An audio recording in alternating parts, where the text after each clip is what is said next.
What starts here changes the world. Tonight, there are almost 8,000 students, or there are more than 8,000 students graduated from UT. So that great paragon of analytical rigor, Ask.com, says that the average American will meet 10,000 people in their lifetime. 10,000 people, that's a lot of folks. But if every one of you changed the lives of just 10 people, and each one of those people changed the lives of another 10 people, and another 10, then in 5 generations, 125 years, the class of 2014 will have changed the lives of 800 million people. 800 million people. Think about it. Over twice the population of the United States. Go one more generation, and you can change the entire population of the world, 8 billion people. If you think it's hard to change the lives of 10 people, change their lives forever, you're wrong. I saw it happen every day in Iraq and Afghanistan. A young Army officer makes a decision to go left instead of right down a road in Baghdad, and the 10 soldiers with him are saved from a close-in ambush. In Kandahar province, Afghanistan, a non-commissioned officer from the female engagement team senses that something isn't right and directs the infantry platoon away from a 500-pound IED, saving the lives of a dozen soldiers. But if you think about it, not only were those soldiers saved by the decisions of one person, but their children were saved, and their children's children. Generations were saved by one decision, one person. But changing the world can happen anywhere, and anyone can do it. So what starts here can indeed change the world. But the question is, what will the world look like after you change it? Well, I'm confident that it will look much, much better. But if you'll humor this old sailor for just a moment, I have a few suggestions that may help you on your way to a better world. And while these lessons were learned during my time in the military, I can assure you that it matters not whether you ever served a day in uniform. It matters not your gender, your ethnic or religious background, your orientation, or your social status. Our struggles in this world are similar, and the lessons to overcome those struggles and to move forward, changing ourselves and changing the world around us, will apply equally to all. I've been a Navy SEAL for 36 years, but it all began when I left UT for basic SEAL training in Coronado, California. Basic SEAL training is 6 months of long, torturous runs in the soft sand, midnight swims in the cold water off San Diego, obstacle courses, unending calisthenics, days without sleep, and always being cold, wet, and miserable. It is 6 months of being constantly harassed by professionally trained warriors who seek to find the weak of mind and body and eliminate them from ever becoming a Navy SEAL. But the training also seeks to find those students who can lead in an environment of constant stress, chaos, failure, and hardships. To me, basic SEAL training was a lifetime of challenges crammed into 6 months. So here are the 10 lessons I learned from basic SEAL training that hopefully will be of value to you as you move forward in life. Every morning in SEAL training, my instructors, who at the time were all Vietnam veterans, would show up in my barracks room, and the first thing they'd do was inspect my bed. If you did it right, the corners would be square, the covers would be pulled tight, the pillow centered just under the headboard, and the extra blanket folded neatly at the foot of the rack. It was a simple task, mundane at best, but every morning we were required to make our bed to perfection.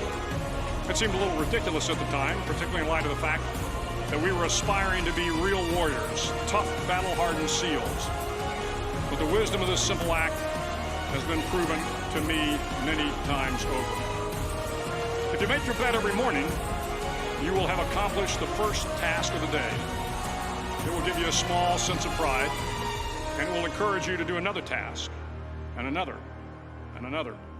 And by the end of the day, that one task completed will have turned into many tasks completed. Making your bed will also reinforce the fact that the little things in life matter. If you can't do the little things right, you'll never be able to do the big things right. And if by chance you have a miserable day, you will come home to a bed that is made, that you made. And a made bed gives you encouragement that tomorrow will be better. So if you want to change the world, start off by making your bed. During training, the students are all broken down into boat crews. Each crew is 7 students, 3 on each side of a small rubber boat, and 1 coxswain to help guide the dinghy. Every day, your boat crew forms up on the beach and is instructed to get through the surf zone and paddle several miles down the coast. In the winter, the surf off San Diego can get to be 8 to 10 feet high, and it is exceedingly difficult to paddle through the plunging surf unless everyone digs in. Every paddle must be synchronized to the stroke count of the coxswain. Everyone must exert equal effort, or the boat will turn against the wave and be unceremoniously dumped back on the beach. For the boat to make it to its destination, everyone must paddle. You can't change the world alone. You will need some help. And to truly get from your starting point to your destination takes friends, colleagues, the goodwill of strangers, and a strong coxswain to guide you. If you want to change the world, find someone to help you paddle. Over a few weeks of difficult training, my SEAL class, which started with 150 men, was down to just 42. There were now 6 boat crews of 7 men each. I was in the boat with the tall guys, but the best boat crew we had was made up of the little guys, the Munchkin crew, we called them. No one was over 5'5". The Munchkin boat crew had 1 American Indian, 1 African American, 1 Polish American, 1 Greek American, 1 Italian American, and 2 tough kids from the Midwest. They out-paddled, outran, and outswam all the other boat crews. The big men in the other boat crews would always make good-natured fun of the tiny little flippers the Munchkins put on their tiny little feet prior to every swim. But somehow these little guys, from every corner of the nation and the world, always had the last laugh, swimming faster than everyone and reaching the shore long before the rest of us. SEAL training was a great equalizer. Nothing mattered but your will to succeed, not your color, not your ethnic background, not your education, not your social status. If you want to change the world, measure a person by the size of their heart, not by the size of their flippers. Several times a week, the instructors would line up the class and do a uniform inspection. It was exceptionally thorough. Your hat had to be perfectly starched, your uniform immaculately pressed, your belt buckle shiny and void of any smudges. But it seemed that no matter how much effort you put into starching your hat, or pressing your uniform, or polishing your belt buckle, it just wasn't good enough. The instructors would find something wrong. For failing the uniform inspection, the student had to run, fully clothed, into the surf zone, then wet from head to toe, roll around on the beach until every part of your body was covered with sand. The effect was known as a sugar cookie. You stayed in the uniform the rest of the day, cold, wet, and sandy. There were many a student who just couldn't accept the fact that all their efforts were in vain, that no matter how hard they tried to get the uniform right, it went unappreciated. Those students didn't make it through training. Those students didn't understand the purpose of the drill. You were never going to succeed. You were never going to have a perfect uniform. The instructors weren't going to allow it. Sometimes, no matter how well you prepare or how well you perform, you still end up as a sugar cookie. It's just the way life is sometimes. If you want to change the world, get over being a sugar cookie and keep moving forward. Every day during training, you were challenged with multiple physical events: long runs, long swims, obstacle courses, hours of calisthenics, something designed to test your mettle. Every event had standards, times you had to meet. If you failed to meet those times, those standards, your name was posted on a list, and at the end of the day, those on the list were invited to a circus. A circus was 2 hours of additional calisthenics, designed to wear you down, to break your spirit, to force you to quit. No one wanted a circus. A circus meant that for that day, you didn't measure up. A circus meant more fatigue, and more fatigue meant that the following day would be more difficult, and more circuses were likely. But at some time during SEAL training, everyone made the circus list. But an interesting thing happened to those who were constantly on the list. Over time, those students who did 2 hours of extra calisthenics got stronger and stronger. The pain of the circuses built inner strength and physical resiliency. Life is filled with circuses. You will fail. You will likely fail often. It will be painful. It will be discouraging. At times, it will test you to your very core. But if you want to change the world, don't be afraid of the circuses. At least twice a week, the trainees were required to run the obstacle course. The obstacle course contained 25 obstacles, including a 10-foot wall, a 30-foot cargo net, a barbed wire crawl, to name a few. But the most challenging obstacle was the slide for life. It had a 3-level, 30-foot tower at one end and a 1-level tower at the other. In between was a 200-foot-long rope.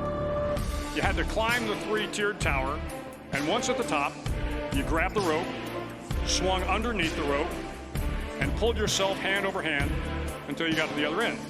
The record for the obstacle course had stood for years when my class began in 1977. The record seemed unbeatable until one day a student decided to go down the slide for life head first. Instead of swinging his body underneath the rope and inching his way down, he bravely mounted the top of the rope and thrust himself forward. It was a dangerous move, seemingly foolish and fraught with risk. Failure could mean injury and being dropped from the course. Without hesitation, the student slid down the rope perilously fast. Instead of several minutes, it only took him half that time. And by the end of the course, he had broken the record. If you want to change the world, sometimes you have to slide down the obstacles head first. During the land warfare phase of training, the students are flown out to San Clemente Island, which lies off the coast of San Diego. The waters off San Clemente are a breeding ground for the great white sharks. To pass SEAL training, there are a series of long swims that must be completed. One is the night swim. Before the swim, the instructors joyfully brief the students on all the species of sharks that inhabit the waters off San Clemente. They assure you, however, that no student has ever been eaten by a shark, at least not that they can remember. But you are also taught that if a shark begins to circle your position, stand your ground. Do not swim away. Do not act afraid. And if the shark, hungry for a midnight snack, darts towards you, then summons up all your strength and punch him in the snout, and he will turn and swim away. There are a lot of sharks in the world. If you hope to complete the swim, you will have to deal with them. So if you want to change the world, don't back down from the sharks. As Navy SEALs, one of our jobs is to conduct underwater attacks against enemy shipping. We practice this technique extensively during training. The ship attack mission is where a pair of SEAL divers is dropped off outside an enemy harbor and then swims well over 2 miles underwater, using nothing but a depth gauge and a compass to get to the target. During the entire swim, even well below the surface, there is some light that comes through. It is comforting to know that there is open water above you. But as you approach the ship, which is tied to a pier, the light begins to fade. The steel structure of the ship blocks the moonlight. It blocks the surrounding street lamps. It blocks all ambient light. To be successful in your mission, you have to swim under the ship and find the keel, the center line, and the deepest part of the ship. This is your objective. But the keel is also the darkest part of the ship, where you cannot see your hand in front of your face, where the noise from the ship's machinery is deafening, and where it gets to be easily disoriented, and you can fail. Every SEAL knows that under the keel, at that darkest moment of the mission, is a time when you need to be calm, when you must be calm, when you must be composed, when all your tactical skills, your physical power, and your inner strength must be brought to bear. If you want to change the world, you must be your very best in the darkest moments. The 9th week of training is referred to as Hell Week. It is 6 days of no sleep, constant physical and mental harassment, and one special day at the Mud Flats. The Mud Flats are an area between San Diego and Tijuana where the water runs off and creates the Tijuana Sloughs, a swampy patch of terrain where the mud will engulf you. It is on Wednesday of Hell Week that you paddle down in the mud flats and spend the next 15 hours trying to survive this freezing cold, the howling wind, and the incessant pressure to quit from the instructors. As the sun began to set that Wednesday evening, my training class, having committed some egregious infraction of the rules, was ordered into the mud. The mud consumed each man till there was nothing visible but our heads.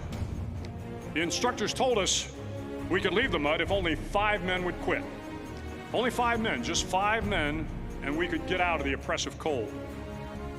Looking around the mud flat, it was apparent that some students were about to give up. It was still over 8 hours till the sun came up. 8 more hours of bone-chilling cold. The chattering teeth and the shivering moans of the trainees were so loud, it was hard to hear anything. And then one voice began to echo through the night. One voice raised in song. The song was terribly out of tune, but sung with great enthusiasm. One voice became 2, and 2 became 3, and before long, everyone in the class was singing. The instructors threatened us with more time in the mud if we kept up the singing, but the singing persisted, and somehow the mud seemed a little warmer, and the wind a little tamer, and the dawn not so far away. If I have learned anything in my time traveling the world, it is the power of hope, the power of one person, a Washington, a Lincoln, King, Mandela, and even a young girl from Pakistan, Malala. One person can change the world by giving people hope. So if you want to change the world, start singing when you're up to your neck in mud. Finally, in SEAL training, there's a bell. A brass bell that hangs in the center of the compound for all the students to see. All you have to do to quit, is ring the bell. Ring the bell, and you no longer have to wake up at 5 o'clock. Ring the bell, and you no longer have to be in the freezing cold swims. Ring the bell, and you no longer have to do the runs, the obstacle course, the PT, and you no longer have to endure the hardships of training. All you have to do is ring the bell to get out. If you want to change the world, don't ever, ever ring the bell. To the class of 2014, you are moments away from graduating, moments away from beginning your journey through life, moments away from starting to change the world for the better. It will not be easy, but you are the class of 2014, the class that can affect the lives of 800 million people in the next century. Start each day with a task completed. Find someone to help you through life. Respect everyone.